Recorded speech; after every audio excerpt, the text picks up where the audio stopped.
ভারত কথার আগের পর্বেই আপনাদের দেখিয়েছিলাম 1975 সালের 24শে জুন সুপ্রিম কোর্টে বিচারপতি আইয়ার তার রায় ঘোষণা করলেন। ইন্দিরা গান্ধীর কাছে একেবারে স্পষ্ট হয়ে গেল তার নির্বাচনী জয়কে এলাহাবাদ হাইকোর্ট যেভাবে অবৈধ ঘোষণা করেছে তার প্রেক্ষিতে বড় সড়ো কোনো স্বস্তি সর্বোচ্চ আদালত থেকে তিনি পাবেন না। ঠিক এর পরের দিন অর্থাৎ 25শে জুন দিল্লির রামলীলা ময়দানে একটা সভা ছিল, যেখানে উপস্থিত ছিল গোটা বিরোধী শিবির। নেতৃত্ব দিচ্ছিলেন জয়প্রকাশ নারায়ণ। জেপির কথা শুনতে সেদিন রামলীলা ময়দানে এসেছিলেন প্রায় 5 লক্ষ মানুষ। इसीलिए मैं एक बार फिर कहूंगा, सिंहासन खाली करो। এই সভাতেই জয়প্রকাশ নারায়ণ সেনাবাহিনী ও পুলিশের উদ্দেশ্যে বলেন, যদি সরকারের কোনো সিদ্ধান্ত ভুল বলে মনে হয় তাহলে সেই সিদ্ধান্ত মানবেন না। তার ভাষণের সেই গুরুত্বপূর্ণ অংশ শুনুন তার নিজেরই কণ্ঠে। हमारे साथ इस आंदोलन के साथ सहयोग करो, अपनी ड्यूटी भी करो, जितना हुक्म होता है तुमको उतना करो, लेकिन जो हुक्म ऐसा हो जो तुम्हारी आत्मा के खिलाफ हो, तुम्हारी ज़मीर के खिलाफ हो, अनैतिक हो, उस हुक्म को हरगिज़ मत मानो। ये तो महात्मा गांधी जी का हुक्म था अंग्रेजी राज के ज़माने में। उनको आशंका थी कि ये कोई असंवैधानिक काम न करे, और जब वो पुलिस का उसमें उल्लेख करते थे तो उसी को उन्होंने सरकार ने, शासन ने, प्रधानमंत्री ने कहा कि ये तो बगावत फैलाना है। জেপির এই ভাষণকেই সেনাবাহিনীকে বিদ্রোহে উস্কানি দেয়া হিসেবে দেখেছিল ইন্দিরা সরকার। एक जना इस हद तक गया कि अगर फौजी किसी हुक्म को गलत समझें तो उसको न माने। यह कार्यक्रम इस महीने के 29 तारीख से शुरू होने वाला था। हमें ज़रा भी संदेह नहीं कि ऐसा कार्यक्रम शांति और आर्थिक स्थिति को घोर खतरा पैदा करता। জয়প্রকাশ নারায়ণ সেদিন প্রকাশ্য সভা থেকে হুমকি দেন, আদালতের নির্দেশের পরেও ইন্দিরা গান্ধী ইস্তফা না দিলে তার বাসভবন ঘেরাও করে বিক্ষোভ দেখানো হবে। हजारों की तादाद में सत्याग्रही जाएंगे। उन सत्याग्रहियों में जयप्रकाश नारायण भी होगा। मैं भी सत्याग्रह उस दिन करूंगा, और चाहे मेरी गिरफ्तारी हो चाहे जो भी हो, यह जुल्म नहीं होगा। ये संतानों की जमीन छीनी गई, इस बेईमानी से वो नहीं होगा। इनको हम वापिस करेंगे। बहुत अन्याय हुआ इनके साथ है, अब न्याय होगा। जमाना पलटा है, ये क्रांति होगी। ये सारा संघर्ष करेगा। लोकतंत्र खतरे में हो तो फिर व्यवस्था कैसी होगी, ये प्रश्न गौण हो जाता है। जब सारा देश जेल खाना बना दिया गया तो फिर और कोई रास्ता नहीं था कि सबको साथ ले। জয়প্রকাশ নারায়ণের সভায় ঠিক কি কি হচ্ছে তার প্রতি মুহূর্তের আপডেট পৌঁছে যাচ্ছিল ইন্দিরা গান্ধীর কাছে। সেদিন তিনি নিজে অফিসেও যাননি। ঘড়িতে তখন সন্ধে 7টা। ইন্দিরা গান্ধীর বন্ধু এবং পশ্চিমবঙ্গের তৎকালীন মুখ্যমন্ত্রী সিদ্ধার্থ শঙ্কর রায় প্রধানমন্ত্রীর বাসভবনে পৌঁছলেন। ইন্দিরার ব্যক্তিগত সচিব RK ধাওয়ানের কথা অনুযায়ী জানুয়ারি মাসেই বড় সিদ্ধান্ত নেয়ার ব্যাপারে একেবারে মনস্থির করে ফেলেছিলেন প্রধানমন্ত্রী। আর 25শে জুনের সন্ধে ছিল সেই সিদ্ধান্তকে বাস্তবায়িত করার সময়। देश में एक ऐसा वातावरण पैदा किया जा रहा था जिसमें से लगता था कि सरकार जो है किसी प्रकार से भी गिर जाएगी और इसका कंट्रोल देश के ऊपर चला जाए और डेमोक्रेसी को धक्का लगे। প্রধানমন্ত্রীর বাসভবনে তখন উপস্থিত দ্বিতীয় পাওয়ার সেন্টার সঞ্জয় গান্ধী। সঞ্জয়ের তখন পরামর্শদাতা বলতে কেন্দ্রীয় স্বরাষ্ট্র প্রতিমন্ত্রী ওম মেহতা, দিল্লির উপরাজ্যপাল কৃষ্ণচন্দ্র এবং হরিয়ানার তৎকালীন মুখ্যমন্ত্রী বংশীলাল। এই তিনজনই শক্তি প্রয়োগ করে বিরোধীদের মুখ বন্ধ রাখার পক্ষপাতী ছিলেন, যা সোজা সাপটা মানে হলো বিরোধী দলের শীর্ষ নেতাদের গ্রেফতার করা।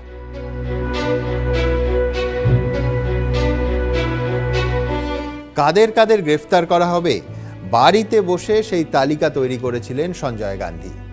তবে কি জানেন, একটা বিষয় নিয়ে আজও বহু রাজনৈতিক বিশেষজ্ঞের মধ্যে দ্বন্দ্ব আছে।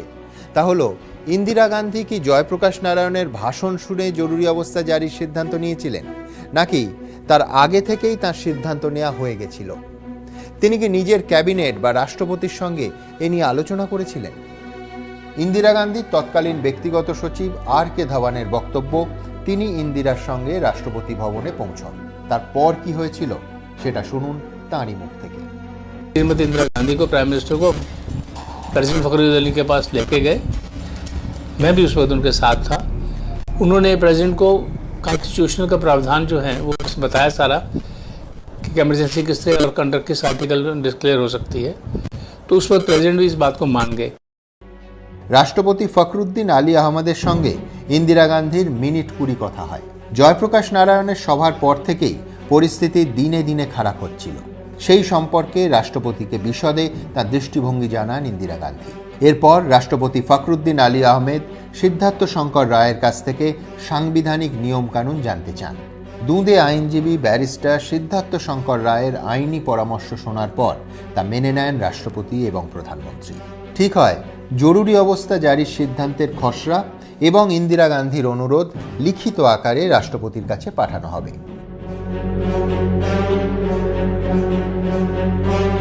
দিল্লিবাসী তখন গভীর ঘুমে, কিন্তু সফদরজং রোড আর রাইসিনা হিলসের মধ্যে তখন চূড়ান্ত তৎপরতা। ঘন ঘন গাড়ি যাচ্ছে আর আসছে। রাত 11:20 নাগাদ ইন্দিরা গান্ধীর ব্যক্তিগত সচিব আর কে ধাওয়ান ফের রাষ্ট্রপতি ভবন পৌঁছলেন। হাতে একটা চিঠি, প্রধানমন্ত্রীর চিঠি রাষ্ট্রপতিকে। রাষ্ট্রপতি ফখরুদ্দিন আলী আহমেদ এই প্রোক্লেমেশন অফ এমার্জেন্সিতে সই করতেই ভারতের গণতন্ত্রের রাশ পুরোপুরিভাবে চলে গেল ইন্দিরা গান্ধীর কবজায়। সবাই যে ভয়টা পাচ্ছিলেন ঠিক সেটাই হলো। চারিদিকে শুরু হয়ে গেল গ্রেফতারি। मैं नहीं था उस दिन। मैं रवाना हो चुका था प्रातःकाल 25 को बेंगलोर के लिए।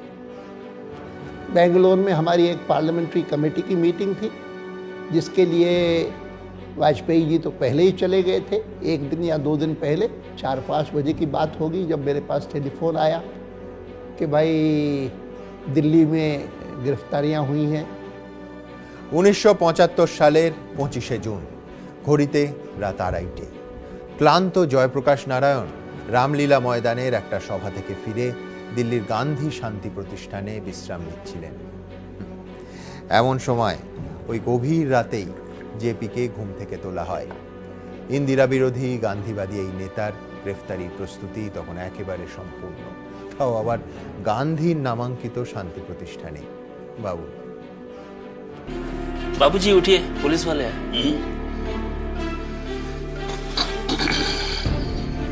आइए सर, हम आपको लेने आए।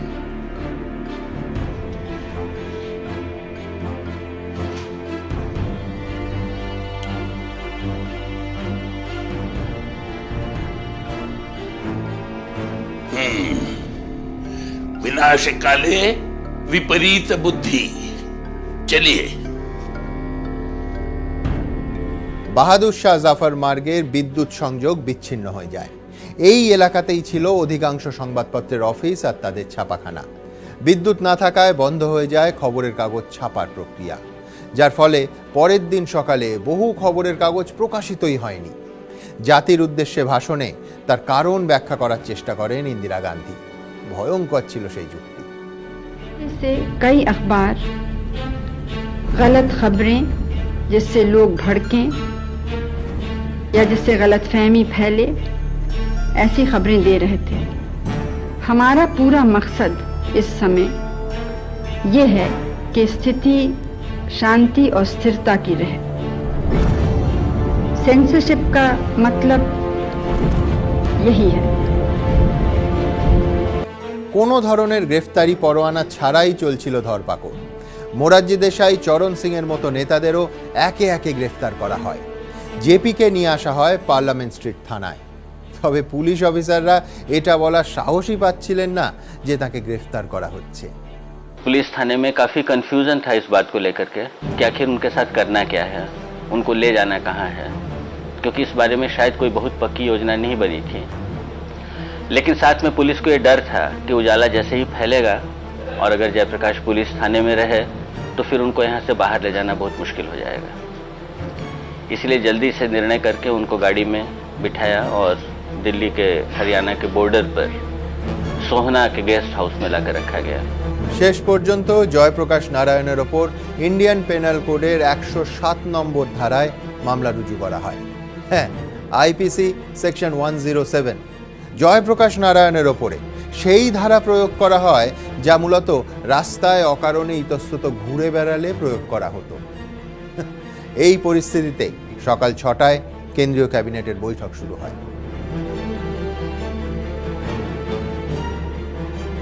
इमरजेंसी लगा दी गई है। কয়েক মিনিটের মধ্যেই কোনো প্রশ্ন ছাড়া ভারতের ভবিষ্যৎ ইন্দিরা গান্ধীর হাতে তুলে দেয় কেন্দ্রীয় মন্ত্রিসভা। তারপর দেশবাসীকে সে কথা জানানো হয়। भाइयों और बहनों, राष्ट्रपति जी ने आपातकाल की घोषणा की है। इससे आतंकित होने का कोई कारण नहीं है। The President has proclaimed emergency. This is nothing to panic about. 25শে জুনের পর ধীরে ধীরে পরিস্থিতি স্বাভাবিক হতে শুরু করে। দেশ জুড়ে এমার্জেন্সির মধ্যে তখন একদম সময় মেনে চলতে শুরু করে ট্রেন। সরকারি আধিকারিকরাও ঘড়ির কাঁটা মেপে নির্দিষ্ট সময়ে দফতরে আসতে শুরু করে। গান্ধীবাদী দার্শনিক বিনোবা ভাবে একে অনুশাসন পর্ব বলে চিহ্নিত করে। সরকার বিরোধী বিক্ষোভ তখন পুরোপুরি বন্ধ। আর বিরোধী বিক্ষোভ হবেই বা কি করে? 13,000 বিরোধী নেতা তখন জেলে বন্দী। গ্রেফতার হয়েছিলেন প্রায় 1,10,000 মানুষ। কিন্তু কি কারণে তাদের বন্দী করা হলো সেটা তাদের জানানো পর্যন্ত হয়নি। কোনো মামলাও শুরু করা হয়নি। বিরোধীদের যে কোনো সময় গ্রেফতার করতে পারত সরকার। গ্রেফতারের পর কোনো আইনি অধিকারও মিলত না, কোনো অ্যাপিল করা যেত না, কোনো শুনানি হতো না। ইন্দিরা গান্ধী নন, পাওয়ার সেন্টারে তখন সঞ্জয় গান্ধী। আর তিনি শুধু বিরোধীদের মুখ বন্ধ করেই থামেননি। গণতন্ত্রকে কবজা করতে এরপর তিনি যে পদক্ষেপ নেন সেটা হলো সংবাদ মাধ্যমে সেন্সরশিপ। এই সিদ্ধান্তের বিরোধিতা করাতেই তথ্য সম্প্রচার প্রতিমন্ত্রী ইন্দ্র কুমার গুজরালকে 3 দিনের মধ্যে মন্ত্রক থেকে সরিয়ে দেয়া হয়। নতুন মন্ত্রী হন বিদ্যাচরণ শুক্লা। এমার্জেন্সির সময় শুধুমাত্র সেই কথাই বলা বা লেখা যেত যা কেন্দ্রীয় সরকার বাহাদুর অনুমোদন করেছে। সঞ্জয় গান্ধীর কুখ্যাত বলুন, বিখ্যাত বলুন, সেই 5 দফা পরিকল্পনাও তখন শুরু হয়ে গেছে। এর মধ্যে সবথেকে বেশি জোর দেয়া হয় পরিবার পরিকল্পনায়।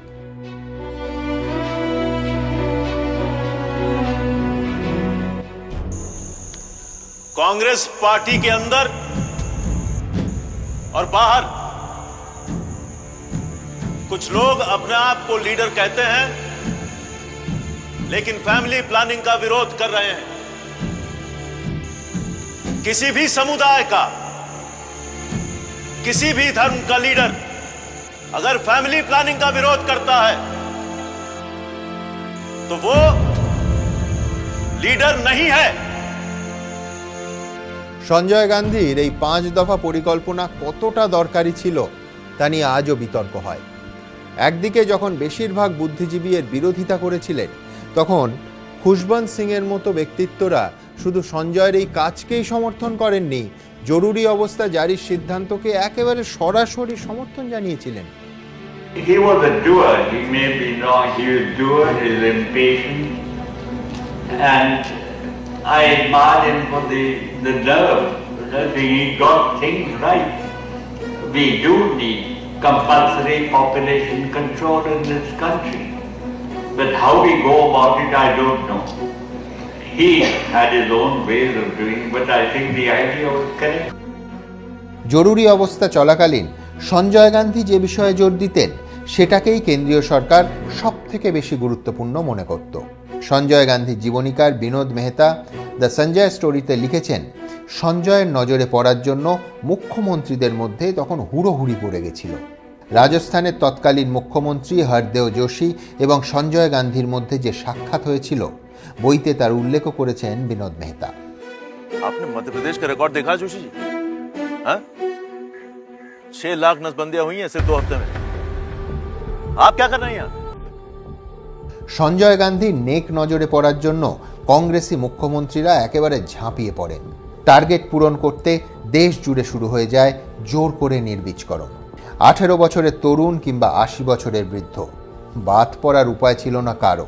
মুজাফফরনগরে সরকারের এই পদক্ষেপের বিরোধিতা হয়। পাল্টা পুলিশ গুলি চালায়, মৃত্যু হয় 30 জনের। সংবাদ মাধ্যমে সেন্সরশিপ থাকার দৌলতে সেই খবর সেইভাবে সামনেই আসেনি। শহরকে সুন্দর করতেও অভিযান চলে। দিল্লির তুর্কমান ফটক এলাকার ঘটনা ছিল তারই অঙ্গ। তখন দিল্লি ডেভেলপমেন্ট অথরিটির ভাইস চেয়ারম্যান জগমোহন জামা মসজিদের পাশের এলাকায় বস্তি উচ্ছেদ শুরু করে। তার প্রবল বিরোধিতা হয়। সেখানেও গুলি চালায় পুলিশ। শাহ কমিশনের মতে গুলিতে 150 জনের মৃত্যু হয়। একদিকে যখন সঞ্জয় গান্ধী পঞ্চ পরিকল্পনা কার্যকর করা নিয়ে ব্যস্ত ছিলেন, অন্যদিকে বিরোধীহীন সংসদে সংবিধানে একের পর এক সংশোধনী আনেন প্রধানমন্ত্রী ইন্দিরা গান্ধী, যার ফলে সংবিধানের চেহারাটাই অনেকটা পাল্টে যায়।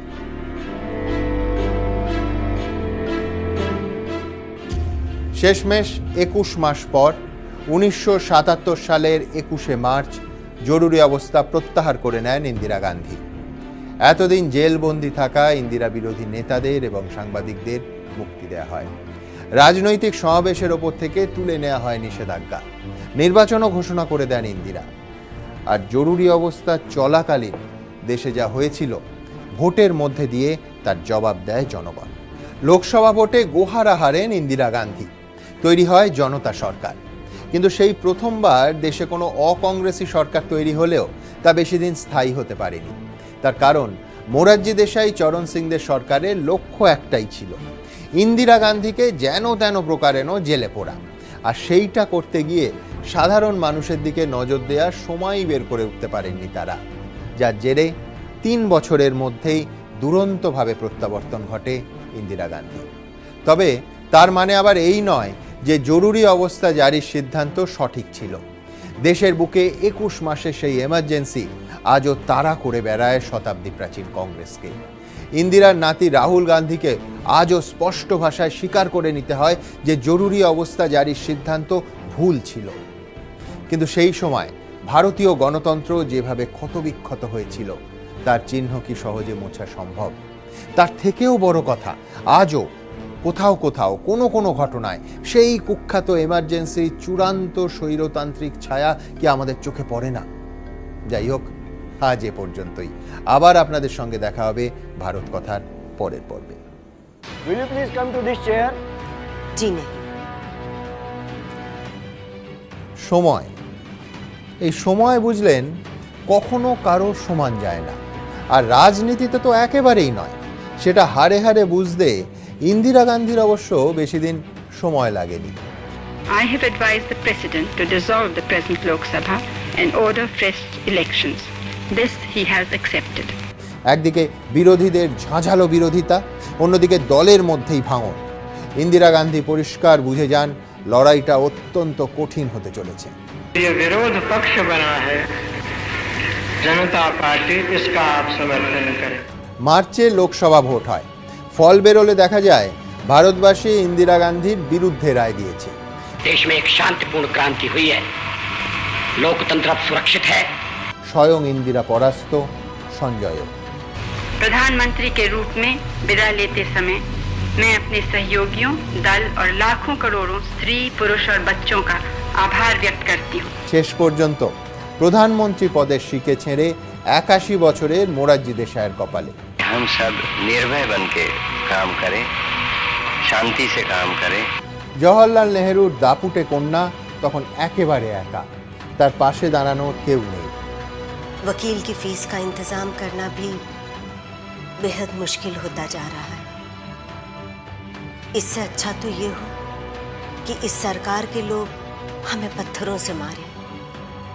जनता पार्टी सरकारेर स्वराष्ट्रमंत्री चौधरी चरण सिंह যত তাড়াতাড়ি সম্ভব ইন্দিরাকে জেলে পাঠাতে কার্যত উঠে পড়ে লেগেছিলেন। भ्रष्टाचार का केस रजिस्टर किया है। इस सिलसिले में हम आपको गिरफ्तार करने आए हैं। মাত্র 5 বছর আগে পাকিস্তানকে দুটুকরো করার কারিগর তখন কারাগারের দোরগোড়ায়। তারপর কি হলো?